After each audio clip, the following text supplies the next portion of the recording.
Welcome to my YouTube channel Ramesh online. నేడు ఉద్యోగులతో ఉప ముఖ్యమంత్రి పవన్ కళ్యాణ్ సమావేశం. ఉద్యోగులకు మనోధైర్యం కలిగించేలా చేయనున్న ఆయన ప్రసంగం. ఆ వివరాలు ఏంటో ఒకసారి ఈ వీడియోలో చూసేద్దాం. ఇక విషయంలోకి వచ్చినట్లయితే నేడు ప్రభుత్వ ఉద్యోగులతో పవన్ కళ్యాణ్ వర్చువల్ సమావేశం.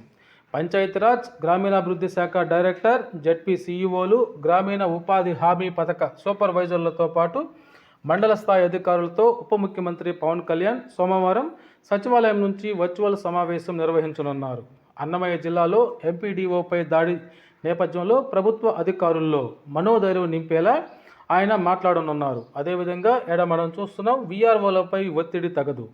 వీఆర్ఓలపై ఇతర శాఖల అధికారుల ఒత్తిడి చేయడాన్ని వెడ్నాడాలని, దీన్ని తీవ్రంగా ఖండిస్తున్నామని ఆంధ్రప్రదేశ్ వీఆర్ఓల సంఘం రాష్ట్ర అధ్యక్షుడు భూపతిరాజు రవీంద్రరాజు అన్నారు.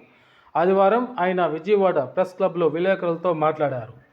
ఒత్తిడి కారణంగా వీఆర్ఓలు అనారోగ్య సమస్యలకు లోనవుతున్నారని, ఇటీవల కాలంలో చాలామంది మరణించారని వాపోయారు. అన్ని పనులు ఒకేసారి కాకుండా ప్రాధాన్యత క్రమంలో చెప్పాలని కోరారు. బయోమెట్రిక్ ద్వారా జీతాల చెల్లింపుపై గ్రామ వార్డు సచివాలయ డైరెక్టర్ ఇచ్చినటువంటి మెమోను నిలిపివేయాలని, గతంలో చీఫ్ సెక్రటరీ ఇచ్చిన బయోమెట్రిక్ వేసుకునేలా ఆదేశాలు ఇవ్వాలని డిమాండ్ చేశారు. సీనియర్ అసిస్టెంట్ పోస్టులు వన్ టైం సెటిల్మెంట్ ద్వారా అర్హులైన వీఆర్ఓలతో భర్తీ చేయాలని, అదేవిధంగా సుమారు 1200 వీఆర్ఓ గ్రేడ్ 1 పోస్టుల భర్తీ చేయాలని, మౌలిక సదుపాయాల కల్పన, ఖర్చు పెడుతున్న బిల్లులు విడుదల చేయాలని కోరారు.